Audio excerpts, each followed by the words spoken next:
Hello बच्चों, मैं Shri बलबस्सा on arms academy के डिजिटल चैनल पे आपका स्वागत करता हूं।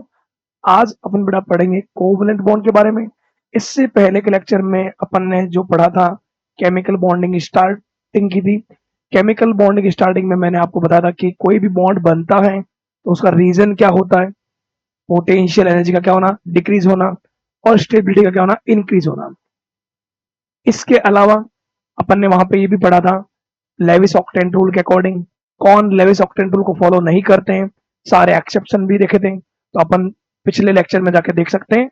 और वहां पे जो भी आपको डाउट्स आए, जैसा कि मैंने पहले भी कहा था, आप कमेंट्स कीजिए बहुत ज्यादा, और कमेंट्स करोगे तो डाउट्स जो भी है अपन क्लियर करेंगे नेक्स्ट क्लास में आते ही। ओके बेटा, तो आज अपन पढ़ रहे हैं कोवलेंट बॉन्ड के बारे में। कोवलेंट बॉन्ड एक स्ट्रॉन्ग बॉन्ड होता है।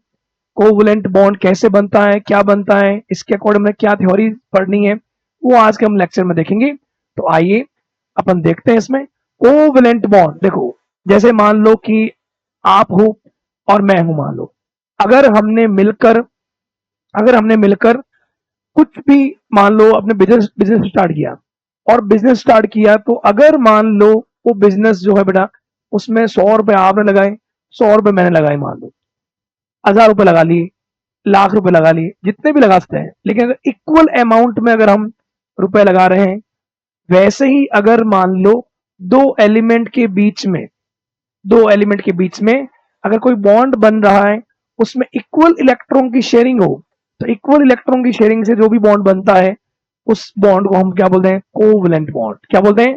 Covalent bond. तो हम उसको क्या बोलेंगे, कोवलेंट बॉन्ड बोलेंगे। ओके,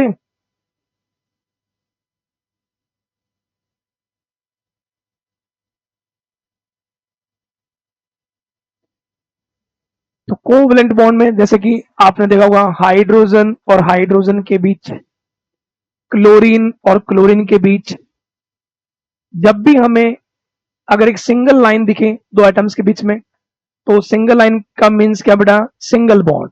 अगर कई बार जैसे एल्कीन में क्या मिलता है, डबल लाइन मिलती है, तो मीन्स वहां पे टू इलेक्ट्रॉन इस कार्बन के और टू इलेक्ट्रॉन इस कार्बन के। तो जब एक तेरा एक मेरा, अक्षय कुमार की तरह एक तेरा एक मेरा, तो क्या बनेगा, सिंगल बॉन्ड।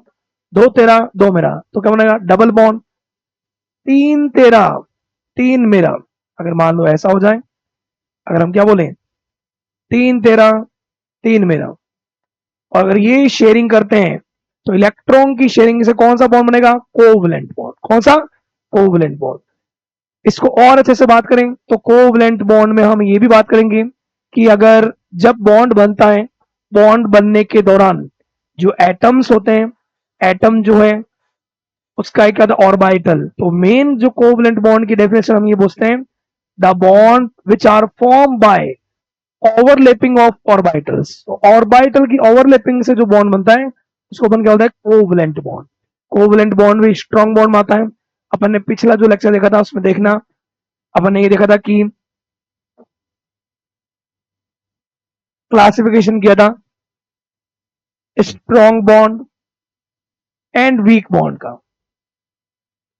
स्ट्रॉन्ग बॉन्ड में हमें क्या पढ़ने, ionic bond, covalent bond, coordination bond और मेटेलिक बॉन्ड। और वीक बॉन्ड में hydrogen bond and van der Waal. Strong bond में पहला अपन जो है वो कौन सा स्टार्ट कर रहे हैं, कोवलेंट बॉन्ड। कोवलेंट बॉन्ड जो है उसकी डेफिनेशन जो है वो क्या बोल सकते हैं अपन, the covalent bond is form by mutual sharing of electrons between two atoms of electronegative elements to complete their octet. Octet को कंप्लीट करने के लिए जनरली ऐसा रहता है, अगर हमने जितने भी कंपाउंड देखे, जैसे मान लो अगर इस डेफिनेशन के अकॉर्डिंग बात करें, HCl, HCl में क्लोरीन जो होता है, क्लोरीन का आउटर इलेक्ट्रॉन्स क्लोरीन में कितने होते हैं, 3s2 3p5, कितने, 7 इलेक्ट्रॉन्स। इलेक्ट्रॉन की शेयरिंग करने से इलेक्ट्रॉन की शेयरिंग करने से एक इलेक्ट्रॉन हाइड्रोजन का इसको मिल गया। तो क्लोरीन जो है, क्लोरीन के पास वैलेंस इलेक्ट्रॉन कितने थे, 6 थे। उसमें से एक इलेक्ट्रॉन चला गया बॉन्डिंग में, और बाकी जो इलेक्ट्रॉन बॉन्ड नहीं बनाते उनको अपन बोलते हैं लोन पेयर। तो क्लोरीन के अराउंड टोटल इलेक्ट्रॉन कितने हुए? 2, 4, 6 एंड 2। मीन्स क्लोरीन ने अपना क्या पूरा कर लिया? ऑक्टेंट। हालांकि हाइड्रोजन के रेस्पेक्ट में देखा जाए तो हाइड्रोजन जो कभी भी किसी से बॉन्ड बनाएगा तो वो अपना डुप्लेट कंप्लीट करता है। 1 इलेक्ट्रॉन खुद का, 1 इलेक्ट्रॉन सामने वाले का। तो शेयरिंग करने से हाइड्रोजन जो है वो हमेशा जो कंप्लीट करता है उसमें 2 इलेक्ट्रॉन्स होते हैं। अगर 2 इलेक्ट्रॉन ही ऑब्टेन कर पाता है तो उसको बोलते हैं ड्यूप्लेट स्पीसीज। तो बाकी कोई भी एलिमेंट जो है वो कोवलेंट बॉन्ड बनाकर वैलेंस सेल में, आउटर शेल में कितने इलेक्ट्रॉन कंप्लीट कर सकता है? 8। ये हो गया। HF मान सकते हैं अपन। HF में भी फ्लोरीन जो होता है, फ्लोरीन के पास भी वैलेंस इलेक्ट्रॉन, फ्लोरीन का कॉन्फ़िगरेशन क्या होता है? 2s2 2p5, 7 electron. एक इलेक्ट्रॉन यहां से शेयरिंग किया तो टोटल इलेक्ट्रॉन फ्लोरीन के अराउंड कितने हो गए? 8 इलेक्ट्रॉन्स। तो by sharing of electrons element can complete octant in valence shell. Valence shell में वो 8 इलेक्ट्रॉन कंप्लीट कर सकता है, बट हाइड्रोजन जो है वो क्या कर पाएगा? डुप्लेट। ठीक है। इसके अलावा अगर आप और देखा जाए जितने भी कोवलेंट बॉन्ड, अगर आप जैसे ऑक्सीजन है, ऑक्सीजन डबल बॉन्ड बनाएगा। ऑक्सीजन डबल बॉन्ड बनाता है। ऑक्सीजन कितने नंबर होता है? 8 नंबर पे। ऑक्सीजन का configuration 1s2 2s2 2p4। Outer orbit कौन सा है? सेकंड। तो सेकंड ऑर्बिट में कितने इलेक्ट्रॉन हुए? 6। अब 6 इलेक्ट्रॉन हुए, 6 में से 2 इलेक्ट्रॉन चले गए शेयरिंग में। बचे हुए इलेक्ट्रॉन किसकी फॉर्म में? Lone pair. आउटर इलेक्ट्रॉन को बोलते हैं वैलेंस इलेक्ट्रॉन। वैलेंस इलेक्ट्रॉन कितने हैं? 6 है।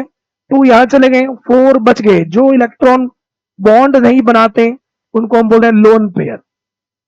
मैंने उस दिन भी कहा था जो लोनली फील करें, बॉन्ड नहीं बना रहा है, वो क्या हो गया? Lone pair.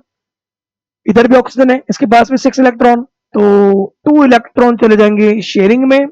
4 इलेक्ट्रॉन जो बॉन्ड नहीं बनाते उनको अपन बोलते हैं लोन पेयर। तो यहां पे अगर इस ऑक्सीजन का भी देखा जाए, शेयरिंग से टोटल इलेक्ट्रॉन इसके भी कितने हो गए? 8 इलेक्ट्रॉन्स। इसके भी कितने हो गए? 8 इलेक्ट्रॉन्स। कोवलेंट बॉन्ड बनाने का मेन रीजन, कोवलेंट बॉन्ड बोल दो या कोई भी बॉन्ड बनाने का मेन रीजन, एक तो होता है स्टेबिलिटी को ऑब्टेन करना। इसके साथ ये भी होता है एवरी एलिमेंट ये चाहता है इलेक्ट्रॉन डोनेट करके, इलेक्ट्रॉन एक्सेप्ट करके, और या फिर इलेक्ट्रॉन की शेयरिंग करके वैलेंस सेल में, आउटर सेल में कितने इलेक्ट्रॉन है? 8 इलेक्ट्रॉन। तो यहाँ पे भी ऑक्सीजन जो है उसमें 8 आ रहे हैं, यहाँ पे क्लोरीन में 8 आ रहे हैं, यहाँ पे फ्लोरीन में 8 आ रहे हैं। हाइड्रोजन वाले केस में भी स्टेबिलिटी मिल रही है, क्योंकि हाइड्रोजन जो है वो अगर 2 इलेक्ट्रॉन कर लेगा तो 2 इलेक्ट्रॉन किस में होते हैं? हीलियम में। तो इसका भी कॉन्फ़िगरेशन क्या हो गया? इनर्ट गैस के इक्वल। हाइड्रोजन हम 7 इलेक्ट्रॉन तो ले नहीं सकता, इसलिए वहां पे वो 1 इलेक्ट्रॉन शेयरिंग करके डुप्लेट कंप्लीट करते हैं। ओके, तो जनरली ये होता है, इसीलिए यहां पे लिखा हुआ except hydrogen which complete its duplet. Okay, तो कोवलेंट बॉन्ड बनता है इलेक्ट्रॉन की शेयरिंग से, या हम ये बोल सकते हैं, इसी बात को आगे जाके ये भी बोला जाएगा, कोवलेंट बॉन्ड में ऑर्बिटल, ऑर्बिटल में क्या होती है? ओवरलैपिंग। जैसे अगर हाइड्रोजन और हाइड्रोजन के बीच है, तो हाइड्रोजन और हाइड्रोजन के बीच में है, तो हाइड्रोजन में इलेक्ट्रॉन किसमें मिलता है? 1s1। एस का होता है स्फेरिकल। इधर भी हाइड्रोजन, हाइड्रोजन होता है 1s1 स्फेरिकल।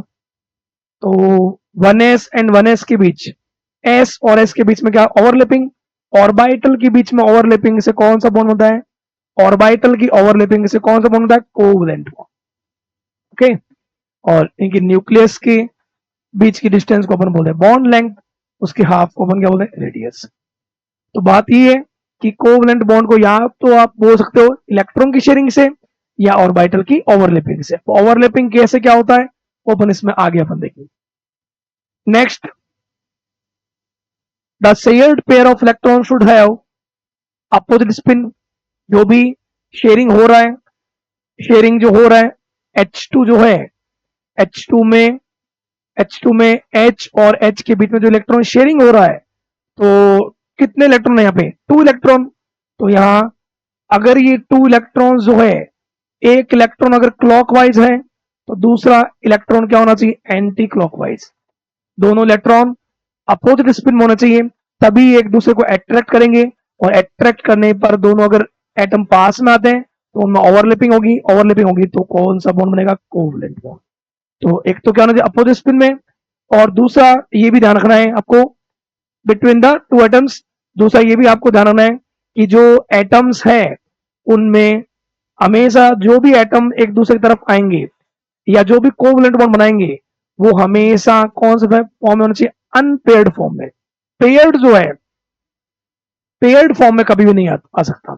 दोनों जो होने चाहिए, H2 है तो H और H दोनों जो है उसमें ऑर्बिटल क्या है, अनपेड फॉर्म में। तो ऑर्बिटल हमेशा अनपेड फॉर्म में होना चाहिए। अब कई बार ये हो गया अनपेड फॉर्म में भी क्या सर हमेशा बॉन्ड बनेगा क्या, तो अनपेड में भी अगर एक क्लॉकवाइज है तो दूसरा क्या होना चाहिए, एंटी क्लॉकवाइज। अगर दोनों क्लॉकवाइज हो गए तो फिर अट्रैक्ट नहीं करेंगे। नेक्स्ट लाइन है, शेयरिंग ऑफ इलेक्ट्रॉन्स में occurs in three way. Three way कैसे,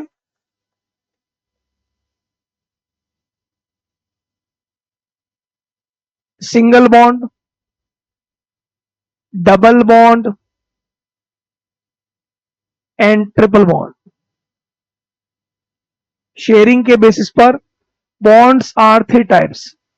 मैंने जैसा अभी बोला था, एक तेरा एक मेरा, उस अकॉर्डिंग याद रखते हो। हाइड्रोजन वाले केस में एक तेरा एक मेरा, क्लोरीन वाले केस में बोलते हो, फ्लोरीन वाले केस में बोल सकते हो। जहां पे भी सिंगल बॉन्ड बनेगा वहां पे कितने इलेक्ट्रॉन शेयरिंग होगी, 2 इलेक्ट्रॉन्स की। जहां पे डबल बॉन्ड हो, कार्बन कार्बन में, एल्कीन में डबल बॉन्ड, ऑक्सीजन ऑक्सीजन में double bond, carbon carbon dioxide में कार्बन और ऑक्सीजन के बीच 2 इलेक्ट्रॉन्स कार्बन के 2 ऑक्सीजन के। तो जब 2 इलेक्ट्रॉन की शेयरिंग हो तो कौन सा बॉन्ड बना, double bond. Triple bond, nitrogen nitrogen में, नाइट्रोजन में क्या हो रहा है, नाइट्रोजन एंड नाइट्रोजन में 3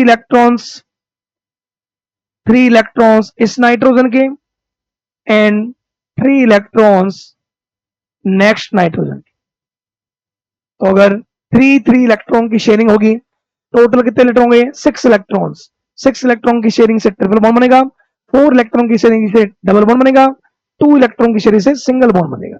तो on the basis of sharing bonds are 3 types, single, double and triple. Okay. और भी एग्जांपल पूछते हैं उसमें, साइनाइड आता है इसमें, ट्रिपल बॉन्ड में साइनाइड आता है, एल्काइन आता है, एल्काइन, साइनाइड, आइसोसाइनाइड, एनसी। तो शेयरिंग के बेसिस पर bonds are 3 types, covalent bonds are 3 types, single, double and triple.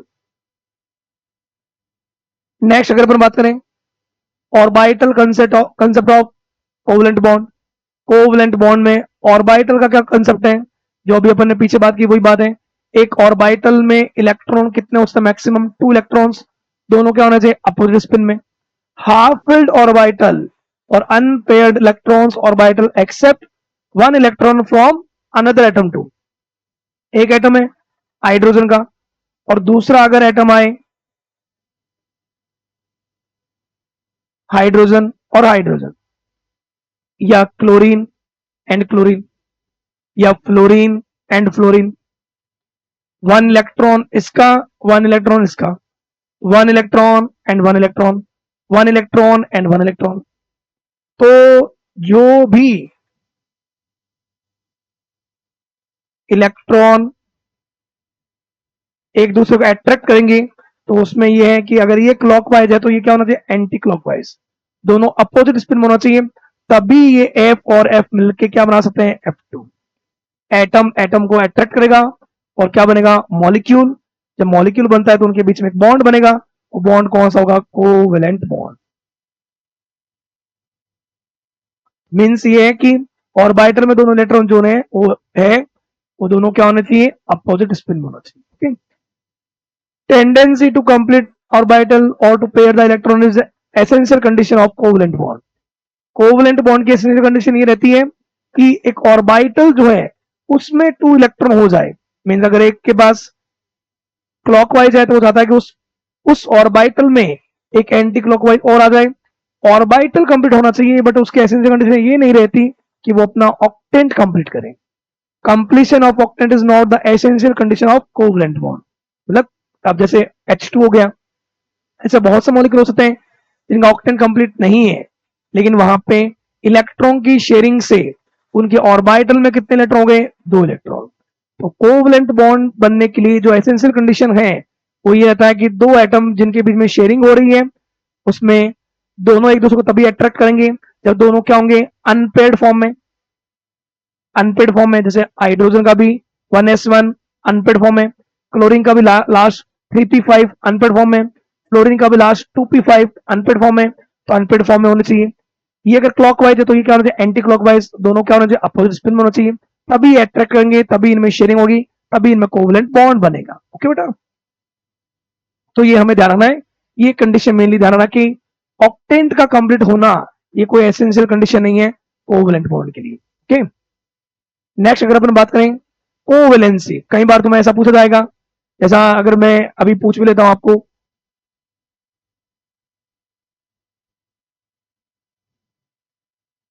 Nitrogen की कोवैलेंसी कितनी हो सकती है, मैक्सिमम, कई बार ये भी आता है maximum covalency of nitrogen, maximum covalency of nitrogen कितना हो सकता है।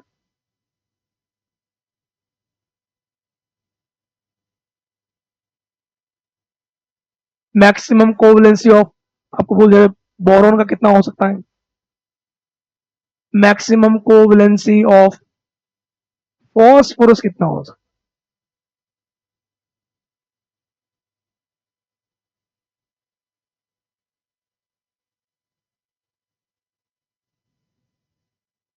तो मैक्सिमम कोवैलेंसी देखो, क्या बच्चा आंसर यह भी होगा। मैक्सिमम कोवैलेंसी को आप दो तरह से पूछते हो, या तो ये पूछते हो कोई भी एलिमेंट मैक्सिमम जितने कोवैलेंट बॉन्ड बना पाए। अब बॉन्ड बनेगा तो ओवरलैपिंग किसमें होगी, ऑर्बिटल। तो जितने उसमें मैक्सिमम ऑर्बिटल हो सकते हैं, ऑर्बिटल जितने मैक्सिमम होंगे उतने वो बॉन्ड बना सकता है। कई बार ध्यान में ये भी रखना है थोड़ा स्टेरिक हिंड्रेंस का भी, जैसे नाइट्रोजन है, नाइट्रोजन हो, बोरॉन हो, ये कौन से पीरियड कहते हैं, सेकेंड पीरियड की, सेकेंड पीरियड। तो सेकेंड पीरियड वाले जो एलिमेंट रहते हैं,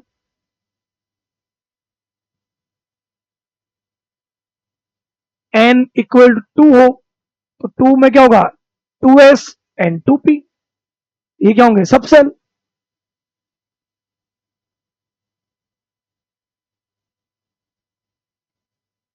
n अगर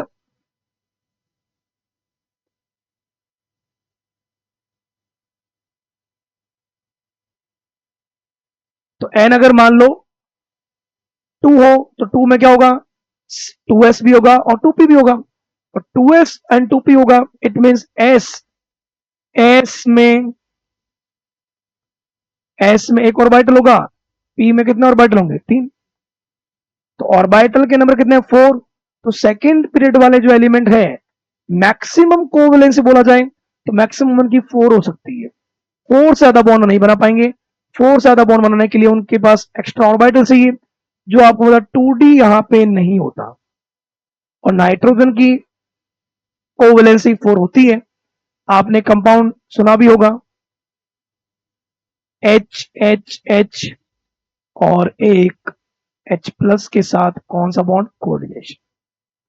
मैक्सिमम नाइट्रोजन कितने बेटा बॉन्ड बना सकता है, 4। उसमें जो ये बॉन्ड बने हैं 3, ये तो इलेक्ट्रॉन की इक्वल शेयरिंग से बने। इक्वल शेयरिंग वाले कौन से, कोवलेंट बॉन्ड। और शेयरिंग हो बट इक्वल ना हो तो वो होता है कोऑर्डिनेशन बॉन्ड, जो हम आगे बात भी करेंगे। अभी मैंने आपको ये बताया कि कोई भी एलिमेंट मैक्सिमम जितने बॉन्ड बना सकता है वो उसकी क्या होती है, कोवैलेंस। बोरॉन भी है, बोरॉन के भी अपन कंपाउंड्स अगर बात करें, बोरॉन का कंपाउंड है BF4-।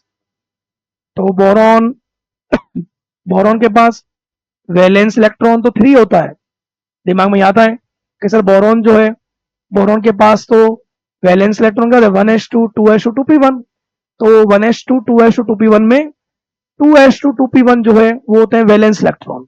वैलेंस इलेक्ट्रॉन तो 3 है, बट यहाँ पे जो F माइनस है, ये F माइनस बोरॉन के पास वैकेंट ऑर्बिटल में कोऑर्डिनेशन बॉन्ड बनाता है। तो कोई भी एलिमेंट जितने मैक्सिमम बॉन्ड बना सकता है, मैक्सिमम बॉन्ड जितने वो बना सकता है, वो उसकी होती है मैक्सिमम कोवैलेंसी। बट अगर सिर्फ कोवैलेंसी बोला जाए तो आप बोल सकते हो वैलेंस इलेक्ट्रॉन के अकॉर्डिंग। जैसे कार्बन है, कार्बन की तुम्हें कोवैलेंसी बोला जाए तो कार्बन के पास वैलेंस इलेक्ट्रॉन कितने हैं? 4। अगर 4 इलेक्ट्रॉन है तो कार्बन कितने बॉन्ड बना सकता है? 4 बॉन्ड। जैसा कि आपने सुना होगा CH4 हो गया, C2H6 में भी होता है। तो कोवैलेंसी की बात ये होती है कि उसमें वैलेंस इलेक्ट्रॉन है और वैलेंस इलेक्ट्रॉन ही बॉन्ड फॉर्मेशन में पार्टिसिपेट करता है। तो बॉन्ड फॉर्मेशन में पार्टिसिपेट कर रहा है, तो बॉन्ड फॉर्मेशन पार्टिसिपेट करता है, तो जितने बॉन्ड बनते हैं उस बॉन्ड को अपन बोलते हैं कोवैलेंट बॉन्ड, और कोवैलेंट बॉन्ड के नंबर को अपन बोलते हैं कोवैलेंसी। ठीक है। फिर अगर हम यहाँ पे बात करें मैक्सिमम कोवैलेंसी सर क्या है, तो कई बार ये है किसी किसी एलिमेंट में S और P के बाद में आगे D ऑर्बिटल भी है, तो D ऑर्बिटल भी बॉन्डिंग में पार्टिसिपेट कर सकता है। तो उस समय उसकी जो कोवैलेंसी है या कोवैलेंट बॉन्ड है उसके नंबर थोड़े हाई भी हो सकते हैं एक्साइटेड स्टेट में, तो उसको अपन बोलते हैं मैक्सिमम कोवैलेंसी। जैसे अगर मैं बात करूं फॉस्फोरस की, तो फॉस्फोरस वाला केस में ऐसा रहता है, फॉस्फोरस आता है 15 पे, तो 15 पे आएगा 1H2, 2H2, 2P6, 3H2, 3P3। सबसे आउटर इलेक्ट्रॉन को अपन बोलते हैं वैलेंस इलेक्ट्रॉन, तो वैलेंस इलेक्ट्रॉन इसमें भी कितने हैं? 5। बट 3H2 पेयर्ड फॉर्म में, 3P3 ये तीनों इलेक्ट्रॉन अनपेयर्ड फॉर्म में है। इसके आगे वैकेंट पड़ा रहता है डी वैकेंट पड़ा रहता है, तो डी वैकेंट पड़ा रहता है, तो ये अपनी जिस स्टेट में एलिमेंट जिस स्टेट में मिलता है वो उसकी होती है ग्राउंड स्टेट। तो ग्राउंड स्टेट में अनपेयर्ड कितने हैं? 3। ग्राउंड स्टेट में बॉन्ड कितने बना सकता है? 3 बॉन्ड और एक रास्ता है कोऑर्डिनेशन बॉन्ड। तो टोटल कोवैलेंसी जो है ग्राउंड स्टेट में इसके बॉन्ड 4 बन सकते हैं। बट अगर हम जो भी पेयर्ड इलेक्ट्रॉन है, पेयर्ड इलेक्ट्रॉन को हम एनर्जी देते हैं बाहर से, तो इलेक्ट्रॉन एनर्जी लेने पर लोअर एनर्जी लेवल से कहां जाएगा? हायर।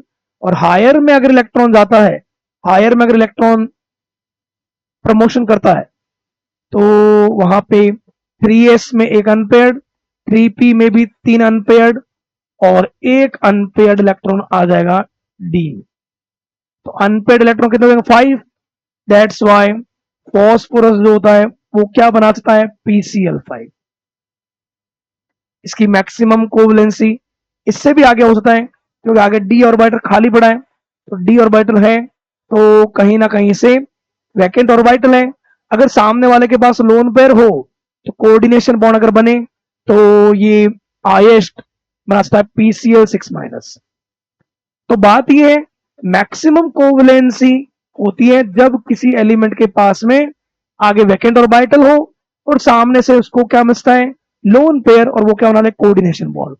बट अगर जनरली बात की जाए कोवैलेंसी का मतलब it is the number of covalent bonds which an atom makes in molecule. एक मॉलिक्यूल में कोई भी एलिमेंट जितने कोवैलेंट बॉन्ड बना सकता है। जैसे कार्बन कितने बनाता है? 4। बोरॉन कितने बनाता है? 3। बेरिलियम जो है, बेरिलियम जो है वो कितने बॉन्ड बनाता है? 2। बोरॉन जो है BCl3 3 बॉन्ड बनाता है। कार्बन कितने बनाता है? 4 बॉन्ड। तो जितने वो कोवैलेंट बॉन्ड बनाता है वो उसकी क्या होती है? कोवैलेंसी। मैक्सिमम कोवैलेंसी पूछ रहे हैं तो उसमें फिर आगे जो वैकेंट ऑर्बिटल है वो भी पार्टिसिपेट करके कोऑर्डिनेशन बॉन्ड भी बन सकता है। Okay.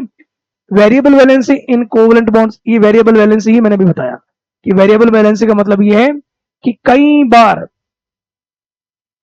Variable valency are shown by those elements which have empty orbital in outermost shell. बाहर वाले शेल में अगर वैकेंट डी हो, जैसे फॉस्फोरस के पास था, फॉस्फोरस के पास अगर ये डी नहीं होता तो अनपेयर्ड कितने थे? 3, और 3 अनपेयर्ड थे तो 3 तो बनते कोवैलेंट बॉन्ड, क्योंकि कोवैलेंट बॉन्ड मैंने कहा था कोवैलेंट बॉन्ड बनने के लिए जिनके बीच में शेयरिंग होती है वो दोनों ऑर्बिटर क्या होने चाहिए, हाफ फिल्ड, फुल फिल्ड नहीं होना चाहिए। ये फुल फिल्ड है तो ये बॉन्ड बना सकता है, लेकिन ये सामने वाले से कौन सा बॉन्ड बनेगा, कोऑर्डिनेशन बॉन्ड। अगर मैं इस कंडीशन तक बात करें तो इसका एक कंपाउंड आता है इस कंडीशन तक, ग्राउंड स्टेट तक, ग्राउंड स्टेट तक 1 2 3 H प्लस के साथ, इसको बोलते हैं phosphonium ion, 3 covalent bond and 4th bond coordination bond. But जैसे ही इसने अपने पेयर्ड इलेक्ट्रॉन को एनर्जी दिया तो वो इलेक्ट्रॉन कहां चला गया, हायर ऑर्बिटल में, हायर एनर्जी वाला ऑर्बिटल में, इसको बोलते हैं प्रमोशन एनर्जी। तो यहाँ पे जो पॉइंट्स है वो अपन देख लेते। वेरिएबल वैलेंसी, वैलेंसी को तो चेंज कर सकता है। फॉस्फोरस ने यहाँ पे क्या किया, फॉस्फोरस ने जिस स्टेट में फॉस्फोरस मिलता है उसको बोलते हैं ग्राउंड स्टेट।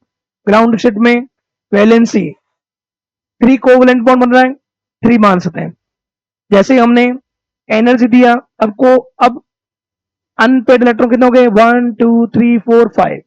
तो यहाँ पे 5 कोवलेंट बॉन्ड बन रहे हैं। यहां तुम बोल सकते हो कि सर कोवैलेंसी जो है, कोवैलेंसी कोवैलेंसी यहां पे कितनी हो गई, 5।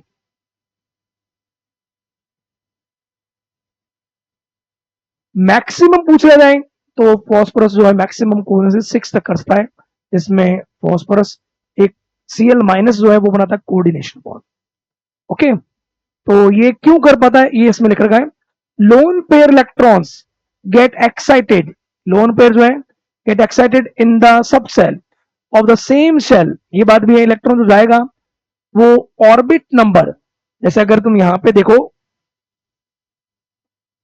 तो यहां पे तुम्हें ये देखने को मिलेगा, ये 3s है, ये 3p है और ये 3d है।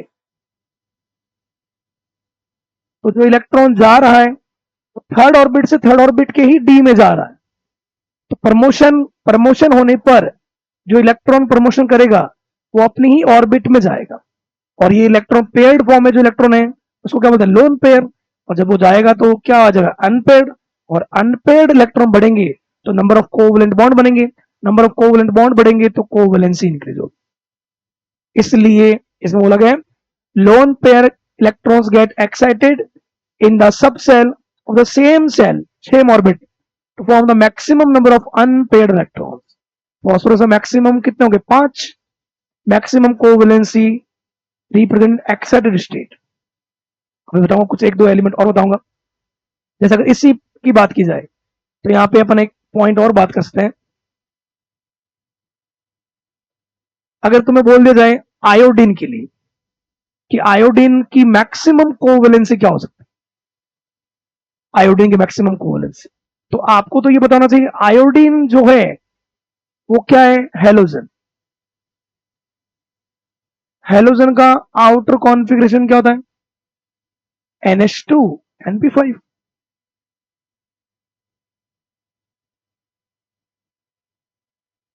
हेलोजन का आउटर कॉन्फ़िगरेशन।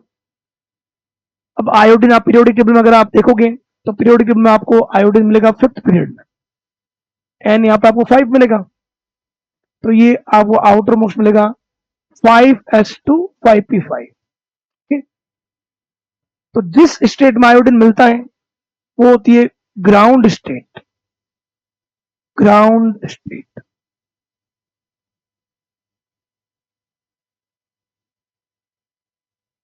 इस 5th पीरियड में आगे वैकेंट डी भी पड़ा है। तो ग्राउंड स्टेट में इलेक्ट्रॉन 2, एक अनपेयर्ड है।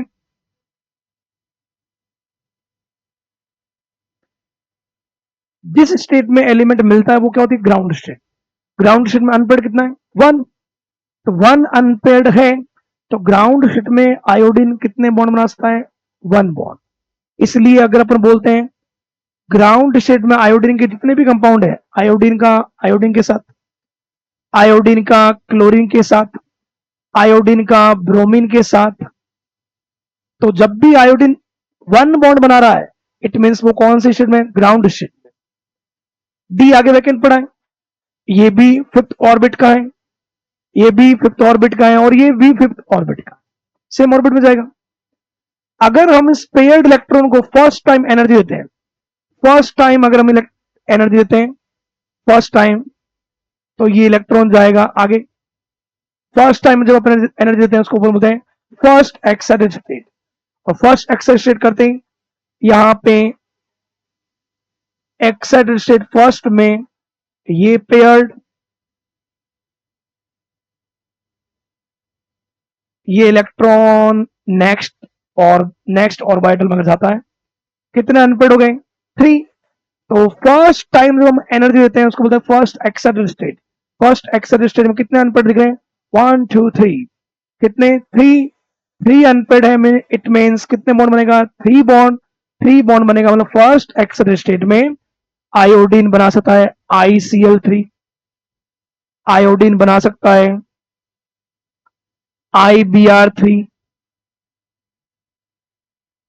ओके, तो इट मींस मतलब यहां पे ये है, अगर हमने इलेक्ट्रॉन का प्रमोशन किया तो अनपेड इलेक्ट्रॉन बढ़े, अनपेड इलेक्ट्रॉन बढ़े तो अनपेड इलेक्ट्रॉन बढ़ने से कोवेलेंट बॉन्ड बढ़े, कोवेलेंस इंक्रीज हुई। तो ग्राउंड स्टेट में इसकी कोवेलेंसी कितनी थी? 1। फर्स्ट एक्साइटेड स्टेट में कितनी होगी? 3। अगर हम अब भी इसको एनर्जी दें तो अगर ये इलेक्ट्रॉन आगे जाता है नेक्स्ट, तो एक इलेक्ट्रॉन यहां जाएगा, तो अनपेड कितना होगा? 5। अगर हम इसको भी एनर्जी देंगे तो फर्स्ट टाइम एनर्जी दिया तो क्या होता है? First excited state. First excited state में कितने अनपेड थे? 1 2 3। सेकेंड टाइम देंगे तो कितने हो जाएंगे? 5।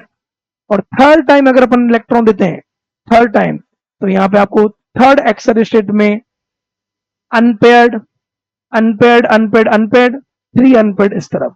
टोटल जो आपको अनपेयर्ड मिलेंगे वो अनपेयर्ड मिलेंगे, आप खुद ही सोच लो कितने मिलेंगे? 7 अनपेयर्ड मिलेंगे।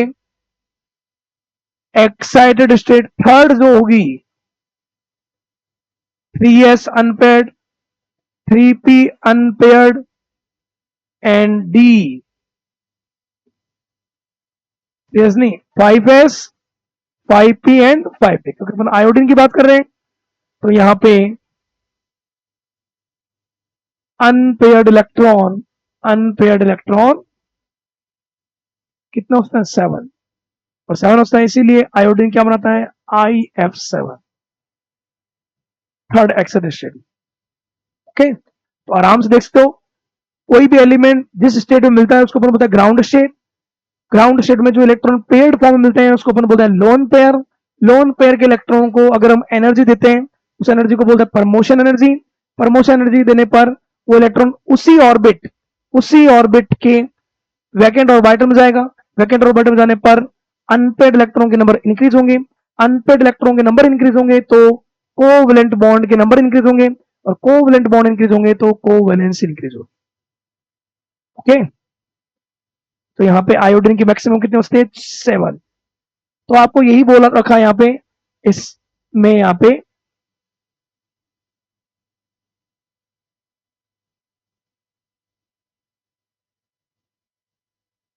lone pair electrons get excited in the subcell of the same cell to form maximum number of unpaired electrons. Maximum covalency is represented in excited state. 3 4 5 6 period, third period, fourth period, fifth period और six period में, क्योंकि second period में क्या नहीं होता? D orbital नहीं होता, इसलिए बोल रहा है कि थर्ड से सिक्स पीरियड के एलिमेंट या सेवन पीरियड के एलिमेंट में आपको आगे वैकेंट ऑर्बिटल मिलेंगे, और वैकेंट ऑर्बिटल मिलेंगे तो वो लोन पेयर आगे जा सकते हैं, तो वो अपनी वैलेंसी को चेंज कर पाएंगे। Due to the presence of vacant orbital in the presence of highly electronegative elements, fluorine, oxygen, chlorine. जैसा भी मैंने आयोडीन का कंपाउंड कौन सा बताया था? IF7।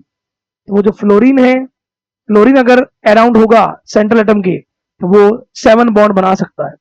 अगर अराउंड एलिमेंट अगर मान लो लो EN वाला होता है तो फिर वहां पे स्टीयरिंग हिंड्रेंस और की वजह से वो कंपाउंड नहीं बनता है। तो ये भी ध्यान रखना है हमें कि लेटरल एटम कौन है, सराउंडिंग एटम कौन है। तो सराउंडिंग एटम हमेशा कौन सा होना चाहिए? हाई EN वाला।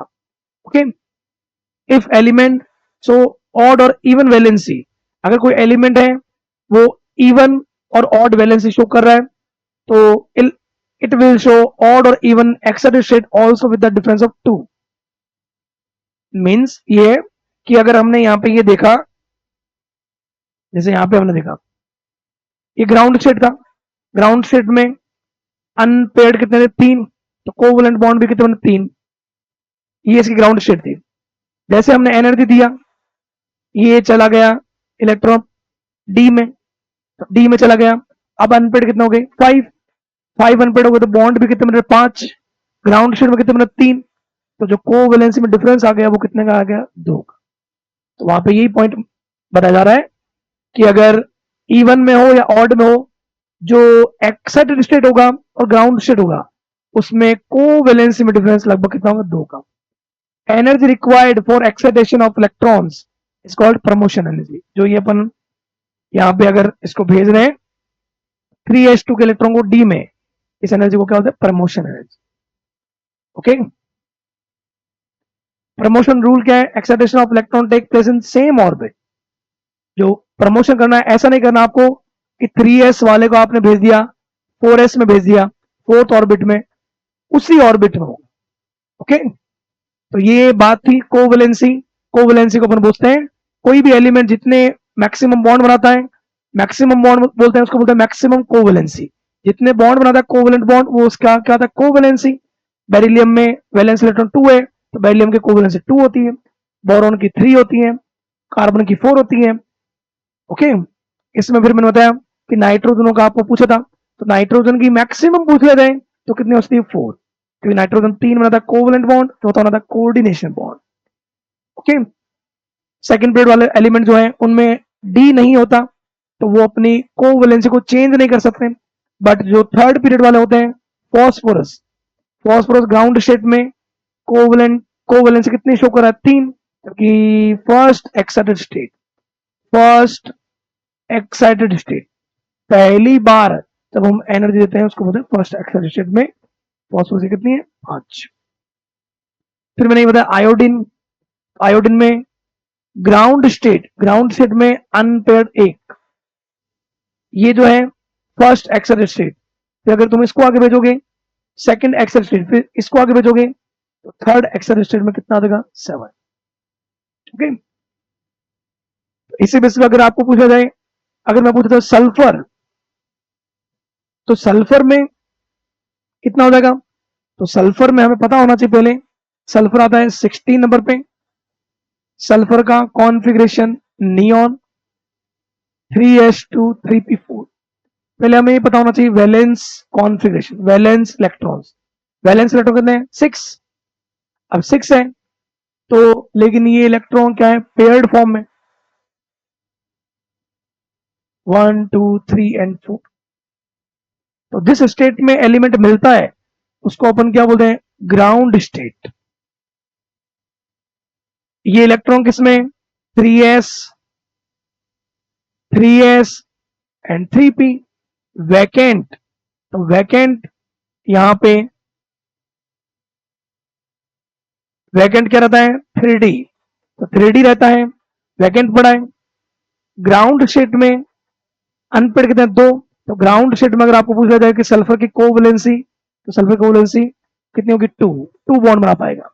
बट अगर ये पेयर्ड है, अगर हम इसको एनर्जी देंगे तो ये इलेक्ट्रॉन जाएगा डी ऑर्बिटल में, उसको अपन बोलेंगे फर्स्ट एक्साइटेड स्टेट।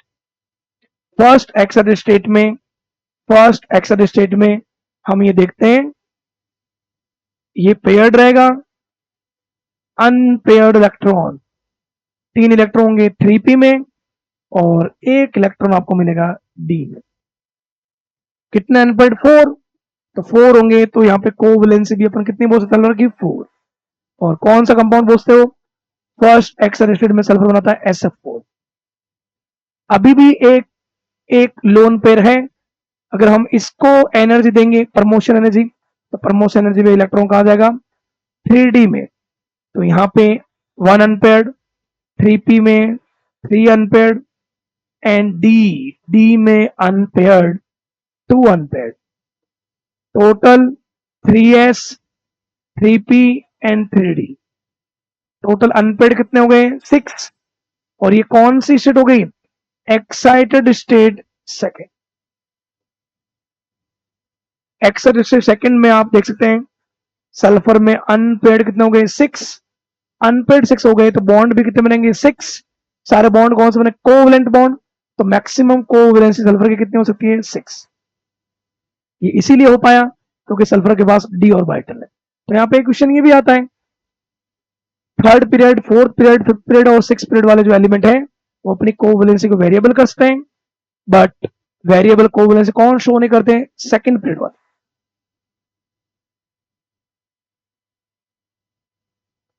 ओके, कई बार ऐसा क्वेश्चन आ जाता है,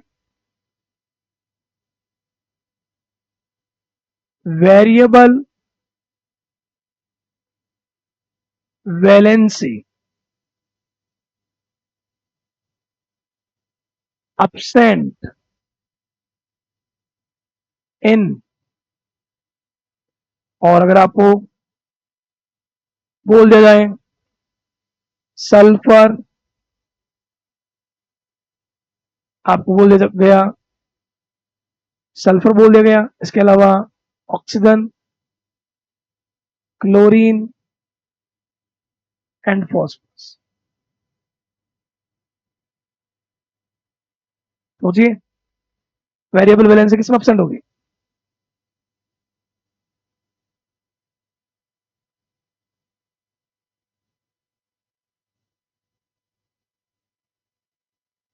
किसमें हो जाएगी, ऑक्सीजन, क्योंकि ऑक्सीजन 2H2 2P4,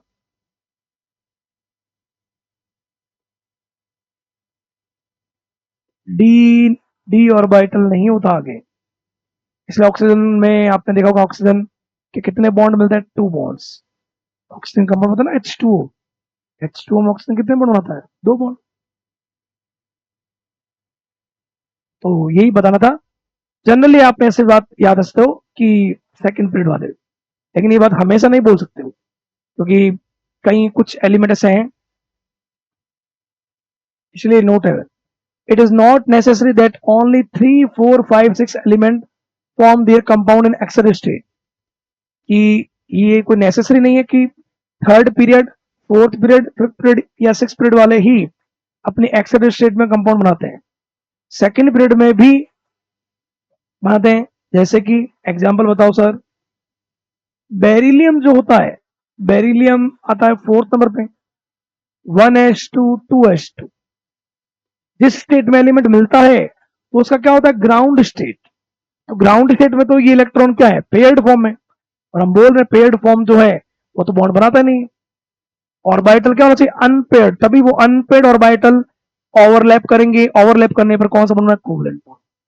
तो यहाँ पे ये 2s के आगे 2p तो होता है ना, 2d नहीं तो 2p तो होता है, तो हम जब इस पेयर्ड इलेक्ट्रॉन एनर्जी देंगे तो ये प्रमोशन एनर्जी क्या बोलते हैं इसको, ये प्रमोशन एनर्जी, तो ये प्रमोशन किया तो ये first excited state, first excited state में अनपेयर्ड कितने हो गए 2 बेरिलियम है, इसीलिए बेरिलियम जो है, बेरिलियम का BeH2 भी केमिस्ट्री में आपको मिलेगा, बेरिलियम का BeCl2 भी आपको मिलेगा, बेरिलियम का BeF2 भी मिलेगा आपको, इसीलिए बना पता है क्योंकि फर्स्ट एक्साइटेड स्टेट। तो ये बात हमेशा ये ध्यान मत रखना कि वेरिएबल वैलेंसी जो है वो सिर्फ थर्ड फोर्थ फिफ्थ और सिक्स वाले ही शो करते हैं, बेरिलियम भी शो करते हैं। Okay, next reason of non existence, कुछ कंपाउंड ऐसे हैं जो एग्जिस्ट नहीं करते due to of vacant D orbital, इसमें इतनी लाइन जो है वो ज्यादा इतनी इंपॉर्टेंट नहीं है, सीधे भी याद रखते हो आप क्या, कई बार कुछ कंपाउंड ऐसे होते हैं जो डी ऑर्बिटल के अब्सेंस के कारण फॉर्म नहीं होते, जैसे आपको बोला जाए NCl5 और PCl5 में से कौन एग्जिस्ट करेगा, OF6 SF6 में से कौन एग्जिस्ट करेगा, और BF6-3 AlF6-3 कौन एग्जिस्ट करेगा,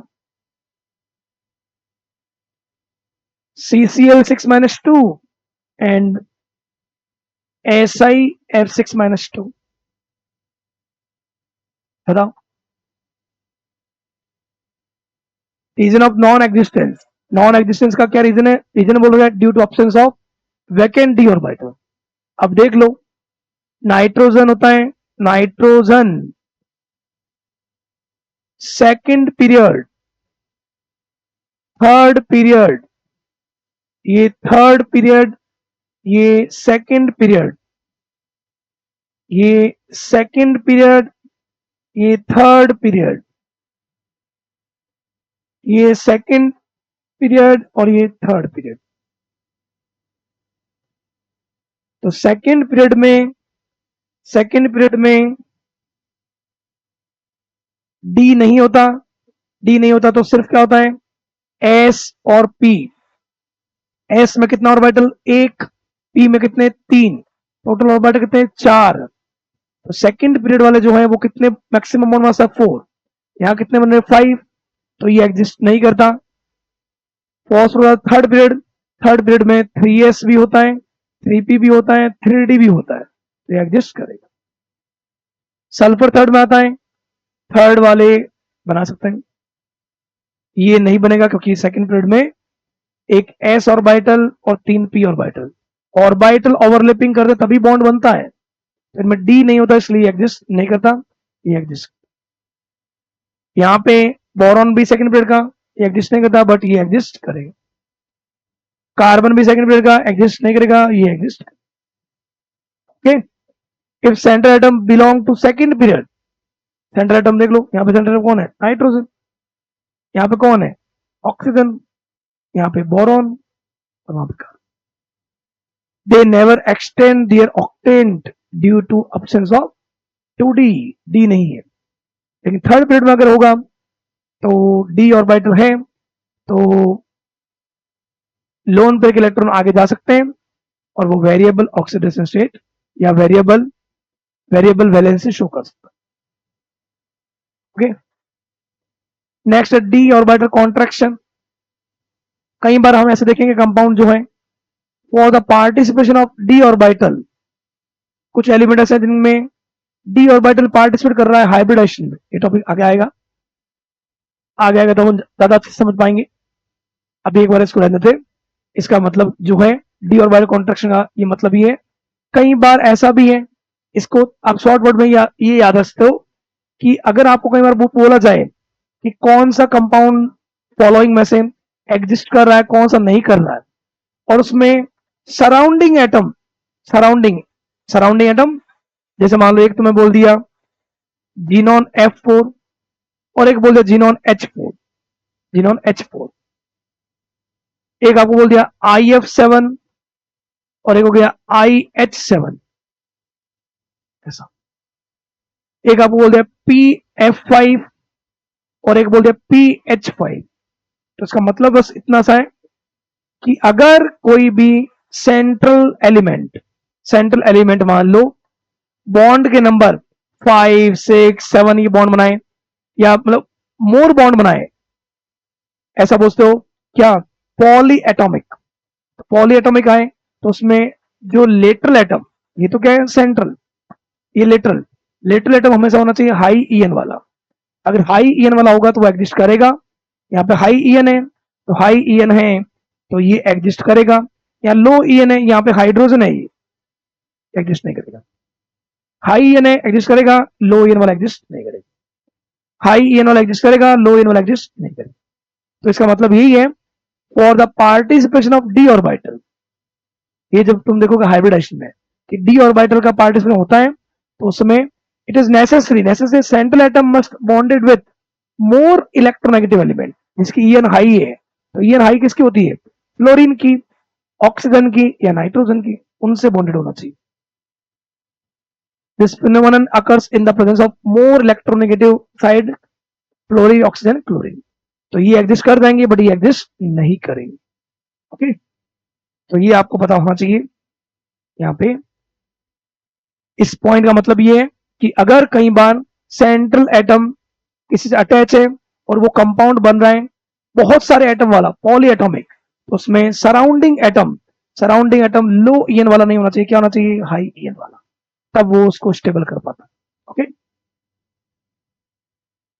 steric crowding,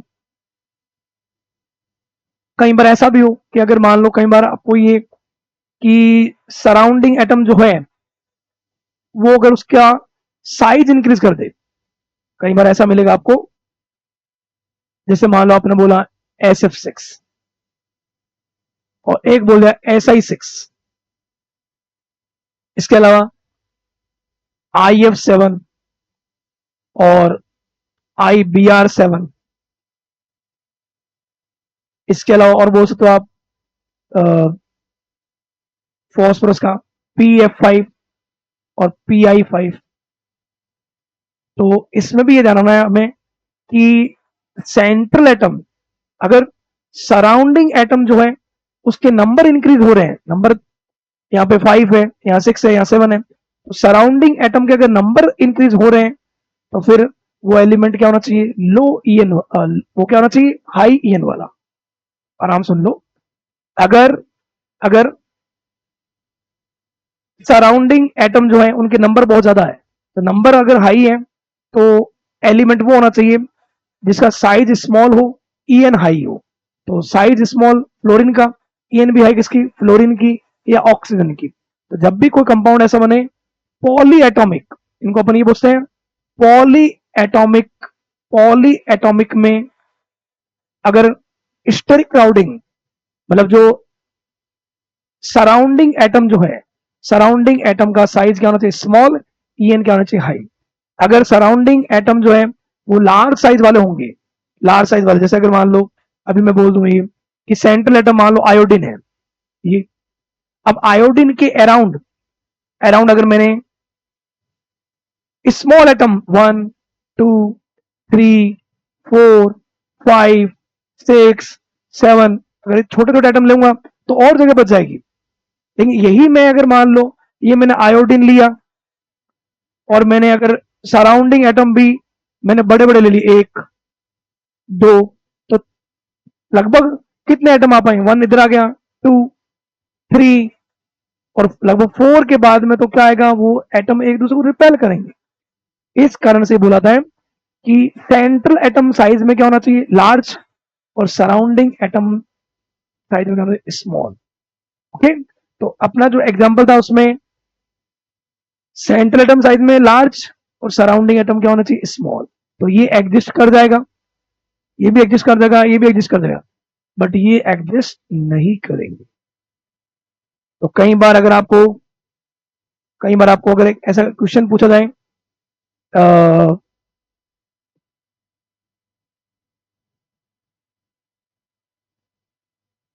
in the following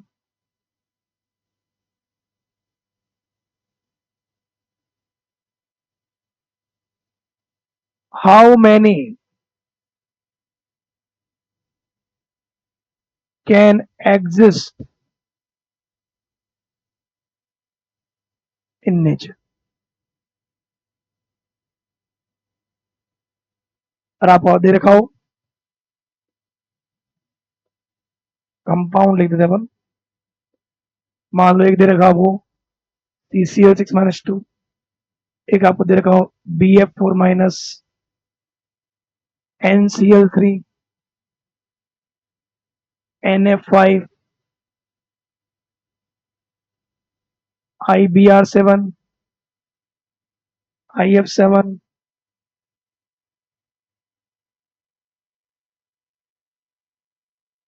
Mn2O7,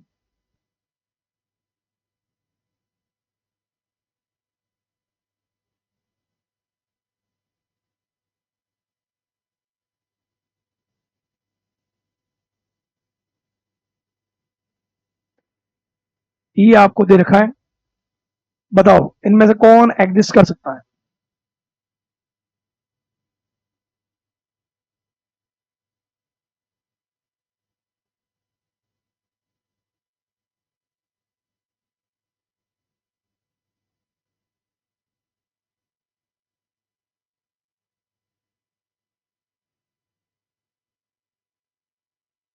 in the following how many can exist in nature,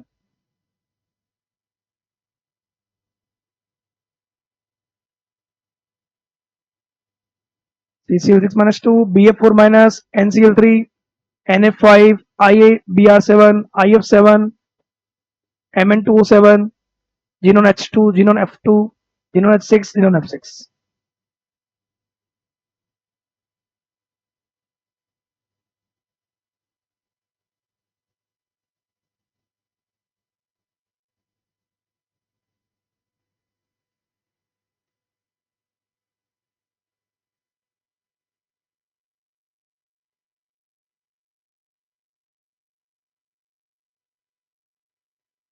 तो इसमें अपन देखो बात करते हैं, कुछ आइडिया आपको लगा होगा। यहाँ पे कार्बन कितने बॉन्ड शो कर रहा है? 6। अपन ने जो पॉइंट पढ़े थे उसके अकॉर्डिंग कार्बन कार्बन आता है सेकंड पीरियड में। सेकंड पीरियड वाले मैक्सिमम कितने बॉन्ड बनाता है? 4 बॉन्ड, क्योंकि सर उसके बाद 2s और 2p, p में 3 ऑर्बिटल, s में 1 ऑर्बिटल। तो कार्बन में 4 बॉन्ड बन सकते हैं, 6 बॉन्ड नहीं बनेंगे। बोरॉन भी सेकंड पीरियड वाले कितने बॉन्ड बना सकते हैं? 4, तो ये एग्जिस्ट कर सकता है। नाइट्रोजन भी आता है सेकंड पीरियड में, सेकंड पीरियड वाले 4 बॉन्ड तो बना सकते हैं, तो ये भी एग्जिस्ट कर सकता है। बट नाइट्रोजन यहाँ पे 5, तो ये एग्जिस्ट नहीं करेगा। यहां पे जो ये पॉइंट लास्ट में भी आया था, आयोडीन बॉन्ड बनाता है 7 तक, बट ये तो है सेंट्रल एटम, ये क्या है? सराउंडिंग एटम, लेटरल एटम क्या होना चाहिए? हाई ईएन वाला। ब्रोमीन हाई ईएन वाला नहीं होता, तो ये एग्जिस्ट नहीं करेगा। बट ये एग्जिस्ट कर जाएगा। Central atom, large size, surrounding atom, small size और हाई ईएन, ये भी कर जाएगा। ऑक्सीजन की ईएन हाई रहती है, साइज छोटा रहता है। यहाँ पे जिनोन एक तो इनर्ट गैस है, इनर्ट गैस जो होता है, इनर्ट गैस तो इनर्ट रहते हैं, कंपाउंड बनाते नहीं है। बट फिर भी अगर अपन बात करें हाई ईएन होता है तो फिर भी सोच पाते हैं कि अट्रैक्शन होने के कारण बन गया हो, बट लो ईएन में तो नहीं बनेगा, हाई ईएन में बन जाता है। ये भी नहीं बनेगा और ये बन जाए। तो हमें ये ध्यान रखना है कि कौन एग्जिस्ट करेगा, कौन एग्जिस्ट नहीं करेगा। तो पहली बात तो हमें ये पता होना चाहिए कि जो एलिमेंट है, पीरियोडिक टेबल हमने देखी, पीरियोडिक टेबल के अकॉर्डिंग हमें ये पता होना चाहिए वैलेंस इलेक्ट्रॉन है उतने वो बॉन्ड बना सकता है। उसके बावजूद अगर मान लो वो element third period, fourth period, fifth या सिक्स में है, तो वो अपनी ग्राउंड स्टेट से किसमें जा सकता है? एक्साइटेड, तो अपनी वैलेंसी को बढ़ा सकता है। और अगर वो सेकेंड पीरियड वाला है तो जनरली उसकी वैलेंसी हाईएस्ट 4 होती है, 4 से कम ही होगी, 4 से ज्यादा नहीं होगी, क्योंकि उनमें डी नहीं होता। बाकी सब में अगर मान लो डी है तो डी में भी आपको ध्यान है सराउंडिंग एटम लो ईएन वाला होना चाहिए, सराउंडिंग एटम हाई ईएन वाला और स्मॉल साइज वाला होना चाहिए। ओके, तो ये बात है। Next, valence bond theory. Covalent bond की बात करें और वीबीटी की बात ना हो, ऐसा हो ही नहीं सकता, क्योंकि सही से एक्सप्लेन करने का जो ट्राई किया था कोवलेंट बॉन्ड को, वो वीबीटी में ही बताया गया था। जो अपने पॉइंट पीछे बढ़े ऑलमोस्ट वैसे ही है। वीबीटी वैलेंस बॉन्ड थ्योरी किसने दिया था? Heitler and London, to explain how a covalent is form. Covalent bond कैसे बनता है उसके बारे में सही से किसने बताया? हिटलर एंड लंदन ने। It was extended by polling and Slater. Polling and Slater ने भी बताया था इसके बारे में। मेन पॉइंट वही, लगभग पॉइंट वही वैसे ही है। कोवलेंट बॉन्ड बनेगा तो इलेक्ट्रॉन की क्या होती है? शेयरिंग। इलेक्ट्रॉन क्या होती है? शेयरिंग। इसके अलावा हम ये भी पूछते हैं कि ऑर्बिटल के बीच में क्या होता है? ओवरलैपिंग। इलेक्ट्रॉन जो है, इलेक्ट्रॉन होने चाहिए, क्या होने चाहिए? इलेक्ट्रॉन एक का क्लॉकवाइज है, दूसरा क्या होना है? Anti clockwise. और ओवरलैपिंग जो हो रही है, ओवरलैपिंग जितनी ज्यादा होगी उतना स्ट्रेंथ हाई होगा। वो हम अब इस टॉपिक में देखेंगे किस अकॉर्डिंग बोल रहे हैं। To form a covalent bond overlapping occurs between half filled valence shell orbitals. ये बात कैसे? ये बात ऐसे, इस बात का मतलब ये है, अगर हम इस अकॉर्डिंग बात करें, जैसे मैंने बोला Cl2 बन रहा है, तो Cl2 बन रहा है तो Cl2 में क्लोरीन क्लोरीन आता है 17 पे। अब 17 में आपको वैलेंस इलेक्ट्रॉन देखना है। वैलेंस इलेक्ट्रॉन जो है उसमें भी क्या होना चाहिए, हाफ फील्ड ऑर्बिटल। तो chlorine 1s2, 2s2, 2p6, 3s2, 3p5। सबसे आउटर ऑर्बिट किसी के कॉन्फ़िगरेशन में हाईएस्ट एन को अपन बोलते हैं principal quantum number. Highest N जो होता है वो होता है आउटर ऑर्बिट। तो आउटर ऑर्बिट कौन सा है, थर्ड। कितने इलेक्ट्रॉन, 7 इलेक्ट्रॉन। बट ये 7 में से ये इलेक्ट्रॉन है पेयर्ड, और 3p5 में एक इलेक्ट्रॉन क्या है, अनपेयर्ड। ये अनपेयर्ड इलेक्ट्रॉन जो होगा यही किस में पार्टिसिपेट करेगा, ओवरलैपिंग में।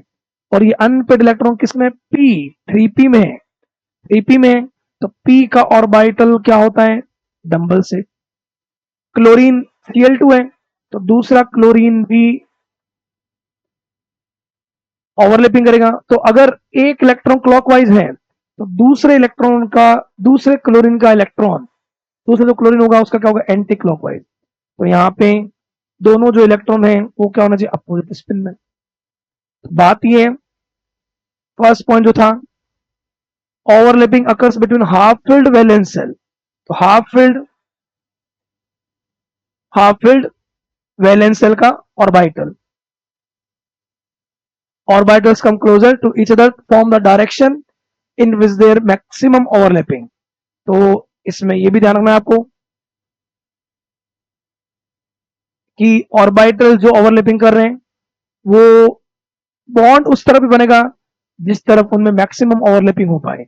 अभी जैसे इस ऑर्बिटल को आप किसी और डायरेक्शन में रख देते, एक क्लोरीन को रख दिया आपने एक्स डायरेक्शन में और दूसरे ऑर्बिटल को आप रख देते वाई डायरेक्शन में, तो ओवरलैपिंग थोड़ी होती। ये जो हेड जो है ये ओवरलैप होना चाहिए। तो इसलिए डायरेक्शन उस तरफ से होती है जिस तरफ ओवरलैपिंग ज्यादा हो, और ओवरलैपिंग जितनी ज्यादा होगी उतना ही बॉन्ड ज्यादा स्ट्रांग होगा। ओके, तो covalent bond has directional character, direction पर डिपेंड करता है। देख लो ना, अभी डायरेक्शन मैंने चेंज किया। अगर मैं इसी को क्या करता, मैं एक्स डायरेक्शन पे, एक्स डायरेक्शन में अगर मैं लेके आता पी एक्स और ये पी एक्स, तो यहां बॉन्ड बन रहा है। जैसे मैंने एक ऑर्बिटल को वाई पे रख दिया, बॉन्ड नहीं बन रहा, तो इसकी स्ट्रेंथ कम हो गई, इसकी स्ट्रेंथ बढ़ गई। बॉन्ड स्ट्रेंथ जो है कोवैलेंट बॉन्ड की वो डिपेंड किस पे करता है, डायरेक्शन पे। Strength of covalent bond directly proportional to extent of overlapping. Overlapping कितनी ज्यादा हो रही है ये अपन देखेंगे भी सिग्मा बॉन्ड और पाई बॉन्ड में, क्योंकि सिग्मा बॉन्ड में ओवरलैपिंग बहुत ज्यादा होती है, वो मोर स्ट्रांग होता है। पाई बॉन्ड में ओवरलैपिंग कम होती है, एक्सटेंट ऑफ ओवरलैपिंग कम होती है। एक्सटेंट ऑफ ओवरलैपिंग डिपेंड किस पे करता है, तो एक्सटेंट ऑफ ओवरलैपिंग डिपेंड करता है दो फैक्टर पे। इसमें एक होता है नेचर ऑफ ऑर्बिटल्स। कैसे, as the value of n increases bond strength decreases. इसका मतलब ये है, अगर मान लो हम ये बोले, 1s एंड 1s के बीच में ओवरलैपिंग, 2s एंड 2s के बीच ओवरलैपिंग, 3s एंड 3s के बीच ओवरलैपिंग, तो यहां पे क्या हो रहा है, या ऐसा भी बोलते हैं 1s की ओवरलैपिंग, मान लो जैसे अभी इस अकॉर्डिंग बोलते हैं अपन, इसको अपन इस अकॉर्डिंग बोलते हैं। जैसे मैंने बोला HF, एक मैंने बोला HCl, एक मैंने बोला HBr, एक मैंने बोला HI। यहां हम ओवरलैपिंग क्या देख रहे हैं, हाइड्रोजन 1s, फ्लोरीन का लास्ट इलेक्ट्रॉन किस में आता है, 2p5 वाला इलेक्ट्रॉन जो है वो क्या होता है, अनपेयर्ड।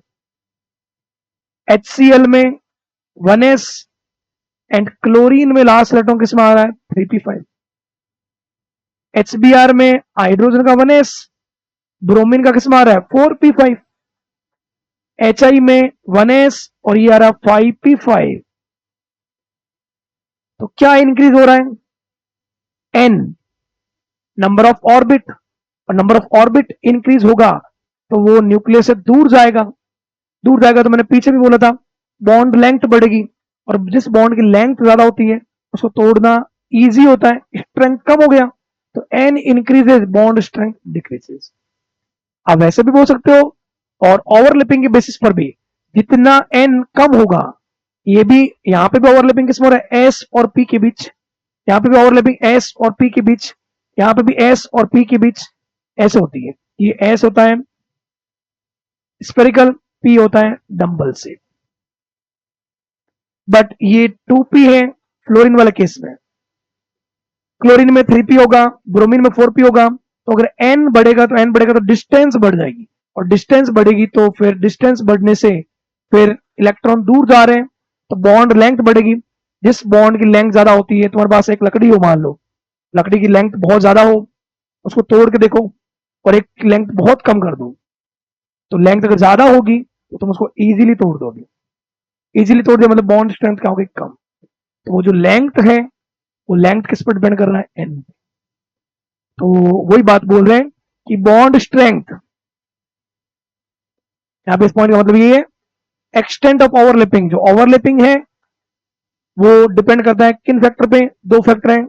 इसमें एक फैक्टर जो है वो क्या है, nature of orbital. Nature of orbital में भी क्या, एन इंक्रीजेज, एन अगर इंक्रीज होगा तो बॉन्ड स्ट्रेंथ क्या होगी, डिक्रीज। इसका एक एग्जांपल ये भी मान सकते हो, कई बार आपको ये भी बोला जाएगा 1s के साथ, या इस अकॉर्डिंग बोल सकते हो, ये एग्जांपल आपको ज्यादा मिलेगा 1s का 2p के साथ, 1s का 3p के साथ, और 1s का 4p के साथ, जो अभी मैंने बोला था।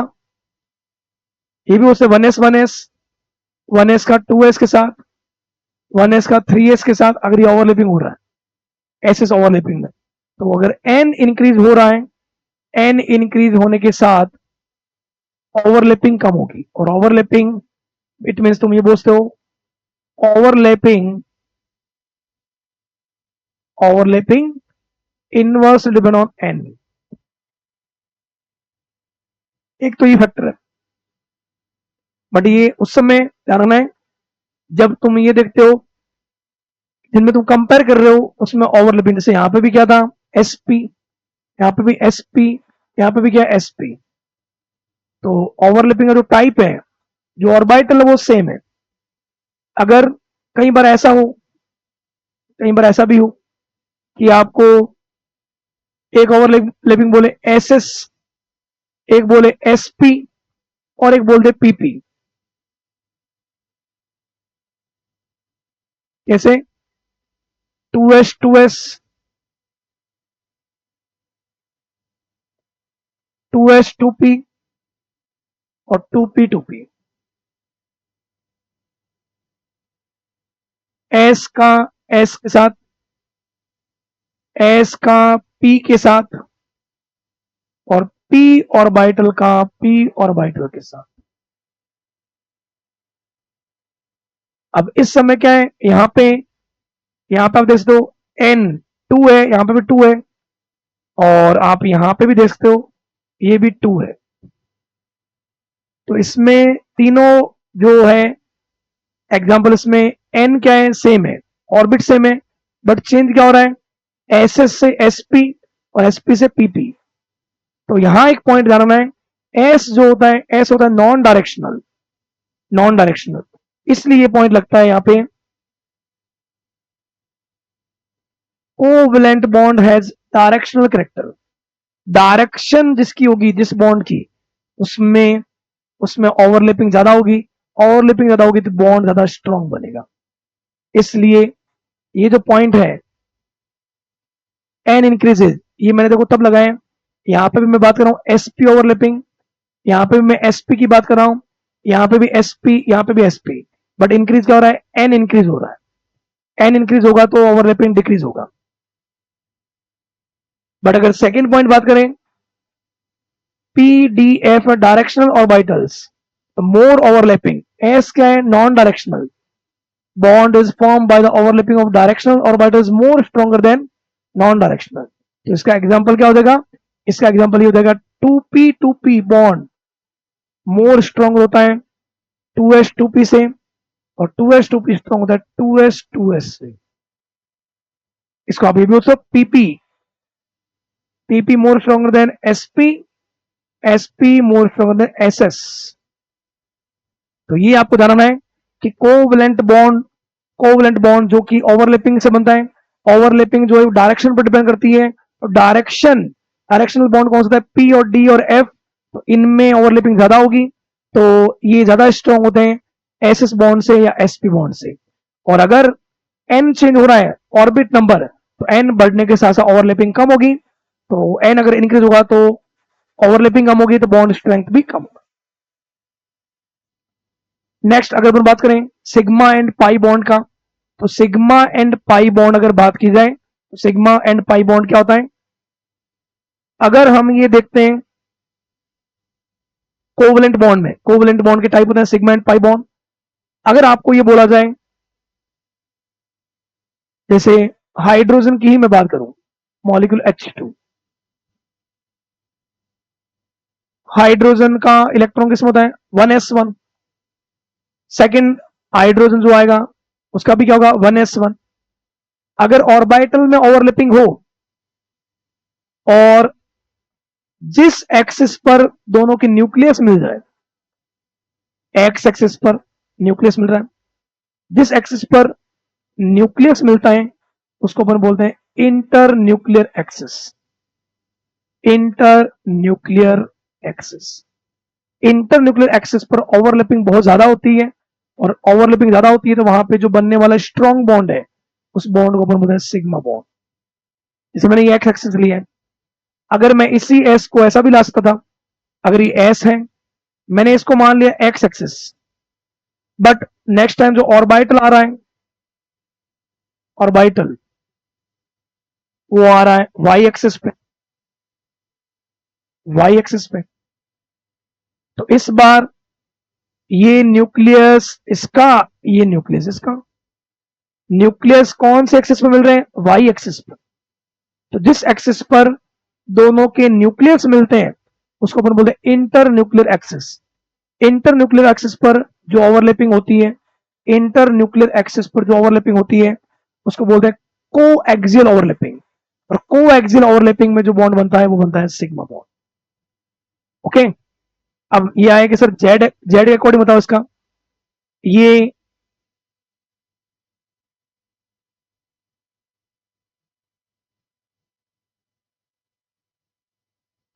इसको आपने माना था एक्स वाई, अगर ये ऑर्बिटल यहां आ जाए जेड एक्सिस पे,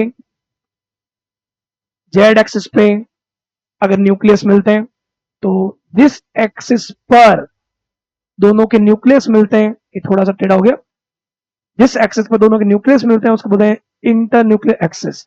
इंटर न्यूक्लियर एक्सिस पर बहुत ज्यादा ओवरलैपिंग होती है, और ओवरलैपिंग ज्यादा होती है तो बनने वाला बॉन्ड स्ट्रॉन्ग होगा, that bond is known as sigma bond. Okay, तो सिग्मा बॉन्ड हमेशा कहां बनेगा, inter nuclear axis. Inter nuclear axis means ऐसी एक्सिस जिस पर दोनों के न्यूक्लियस मिलते हैं, ये एक्स एक्सिस, ये न्यूक्लियस इसका पड़ा है, ये न्यूक्लियस इसका पड़ा है, ये वाई एक्सिस, ये इसका न्यूक्लियस पड़ा है, ये इसका न्यूक्लियस। ओके, तो इंटर न्यूक्लियर एक्सिस कौन सा बॉन्ड बनेगा, सिग्मा बॉन्ड। पाई बॉन्ड की बात की जाए तो पाई बॉन्ड के बारे में थोड़ा जान लेते हैं। आपने एक मॉलिक्यूल देखा होगा O2, O2 मॉलिक्यूल है, ऑक्सीजन क्या होता है डबल बॉन्ड। पाई बॉन्ड तब बनेगा जब ओवरलैपिंग कैसे हो, ऑक्सीजन का कॉन्फ़िगरेशन क्या होता है 1s2 2s2 2p4, 2s2 paired form,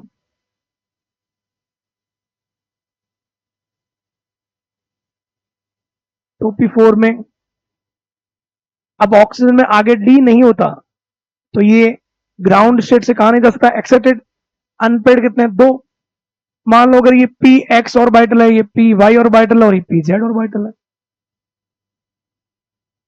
एक ऑक्सीजन का, दूसरा ऑक्सीजन होगा उसका भी पी एक्स और पी वाई, O2 बनाना है, तो इसमें आपको बोला जाएगा inter nuclear axis, if inter nuclear axis,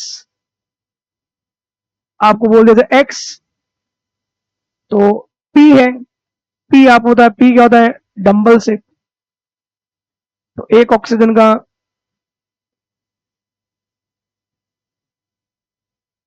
P orbital, दूसरे ऑक्सीजन का भी पी ऑर्बिटल, जिस एक्सिस पर दोनों के न्यूक्लियस मिल रहे हैं, एक्स एक्सिस पर, ये पी एक्स, ये P x, P x.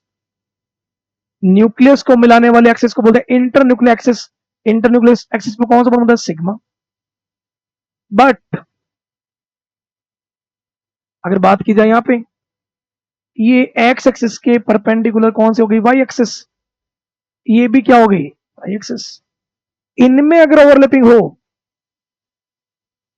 Overlapping,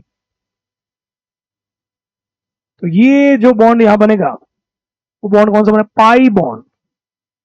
तो इंटर न्यूक्लियर एक्सिस ये थी, इंटर न्यूक्लियर एक्सिस के क्या हो गए, लेटरल, इसलिए इसको बोलते हैं लेटरल ओवरलैपिंग। लेटरल ओवरलैपिंग बोल दो, या ऐसा बोल सकते हो, न्यूक्लियस को मिलाने वाली एक्सिस को बोलते हैं इंटर न्यूक्लियर एक्सिस। उससे कितना एंगल हो गए, 90 डिग्री।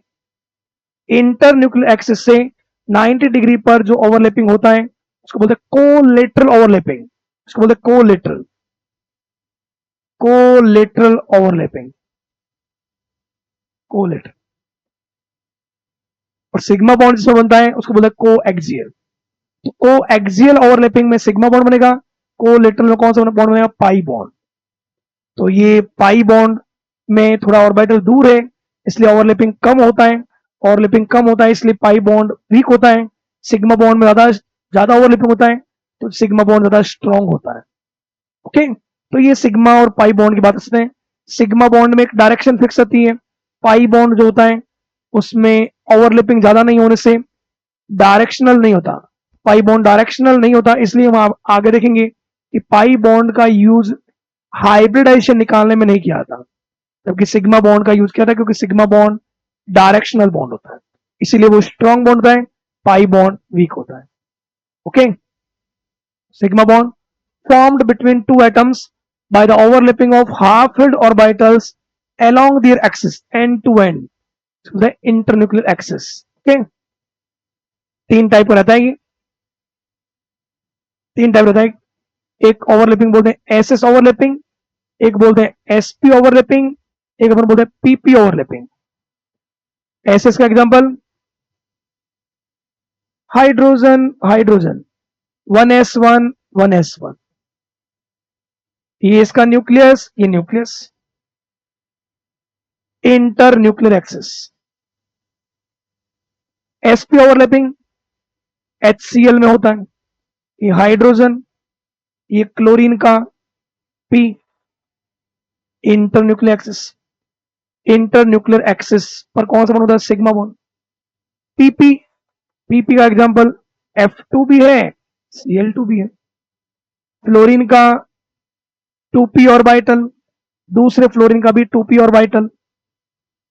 तो फ्लोरीन फ्लोरीन में 2p 2p के बीच जो ओवरलैपिंग हो रही है, inter nuclear axis. Inter nuclear axis पर जो ओवरलैपिंग होती है उसको बोलते हैं कोएक्सियल ओवरलैपिंग। कोएक्सियल ओवरलैपिंग में sigma bond sigma bond sigma bond. Maximum overlapping is possible between electron clouds, hence it is a strong bond. There can be only one sigma bond between two atoms.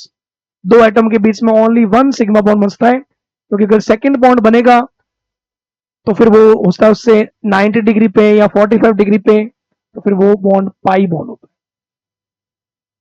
Okay, तो sigma bond में तीन बता रहे हैं, SS overlapping, SP overlapping and PP overlapping. Nucleus को मिलाने वाली axis में होता है, इसलिए उसको बोलते हैं coaxial overlapping. Next, sigma bonds are three types. Three types of overlapping में ये आ गया एसपी, ये एसएस, एसपी एंड पीपी। तो सबसे ज्यादा डायरेक्शनल प्रॉपर्टी किसमें होती है, पीपी। तो आप पीपी पूछते हो, सबसे स्ट्रॉन्ग कौन सा, पीपी, फिर एसपी, फिर एसएस। इफ अगर सबका क्या सिमिलर हो, एन सिमिलर, तो यहां पे आप बोल सकते हो एसपी ये जो है SS sp and pp। n similar हो, 2s से ज्यादा स्ट्रॉन्ग होता है, 2s 2p और फिर 2p 2p। n अगर डिफरेंट हो तो फिर n जिसका कम होगा उसमें ओवरलैपिंग ज्यादा होगी, bond strong. Okay, pi bond कैसे बनता है? लेटरल ओवरलैपिंग से। एक इसका एग्जांपल अपन और देखते हैं, नाइट्रोजन N2 मॉलिक्यूल। नाइट्रोजन में क्या होता है? नाइट्रोजन का configuration 1s2 2s2 2p3, 2s2 paired, 2p3 तीनों अनपेयर्ड। तो कोवैलेंट बॉन्ड तो कौन बनाता है? अनपेयर्ड। अनपेयर्ड कितने? 3। तो 3 अनपेयर्ड इलेक्ट्रॉन होंगे तो 3 बॉन्ड बनेंगे। अब 3 बॉन्ड बनेंगे तो वहां पे तुम्हें बोला जाएगा कि इंटर न्यूक्लियर एक्सिस, यहां पे तुम्हें बोल दिया जाएगा इफ इंटर न्यूक्लियर एक्सिस, तुम्हें बोल दिया जेड बोल दिया मान। न्यूक्लियस को मिलाने वाली एक्सिस पर, न्यूक्लियस को मिलाने वाले एक्सिस पर कौन सा बॉन्ड बनता है? Sigma bond. ओके, तो इंटर न्यूक्लियर एक्सिस पर सिग्मा बॉन्ड। तो अगर हम यहां पे इसका देखा जाए तो ये अनपेड इलेक्ट्रॉन के साथ पी में, p x p y p z. तो ये पी ऑर्बिटल डंबल से न्यूक्लियस को मिलाने वाली एक्सिस हमें कौन सी बतानी है? न्यूक्लियस को मिलाने वाली बतानी है हमें z, p z p z p z क्या है? Inter nuclear axis sigma bond. Y, तो यहां जो बॉन्ड बनेगा कौन सा बॉन्ड बनेगा? Pi bond. Y axis z की क्या होगी? परपेंडिकुलर। एक्स वाई जेड तीनों डायरेक्शन एक दूसरे के क्या होती है? परपेंडिकुलर। तो इंटर न्यूक्लियर एक्सिस से परपेंडिकुलर जो होता है वो कौन सा होता है? कोलेटरल ओवरलैपिंग बनने वाला बॉन्ड कौन सा? Pi bond. और एक परपेंडिकुलर कौन सी? एक्स, ये भी क्या होगी? एक्स। तो आप इसको यहां बता सकते हो, आप यहां पे बता सकते हो ये एक्स, ये एक्स और वाई बाहर की तरफ। तो ये भी कौन सा बॉन्ड बनेगा? पाई बॉन्ड, क्योंकि ये भी ये भी न्यूक्लियस से क्या होगा? 90 डिग्री पे। तो 90 डिग्री होगा, 90 डिग्री पे जो ये ओवरलैपिंग होगी ये, इसको बोलते हैं कोलेटरल ओवरलैपिंग। कोलेटरल ओवरलैपिंग कौन सा बना? Pi bond. तो नाइट्रोजन में ट्रिपल बॉन्ड में फर्स्ट बॉन्ड सिग्मा, बाकी दोनों कौन से होंगे? Pi bond. तो यहां पे आप बोल सकते हो पी जेड के बीच में तो आ गया पी जेड में सिग्मा बॉन्ड, पी एक्स और पी एक्स के बीच में आ गया सर पाई बॉन्ड, और पी वाई के साथ भी कौन सा आ गया? Pi bond.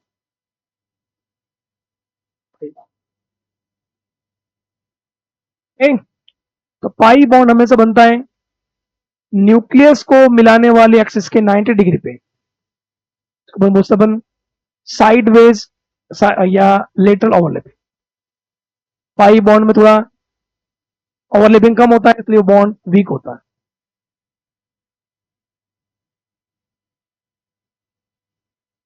Pi bond is weaker then sigma bond.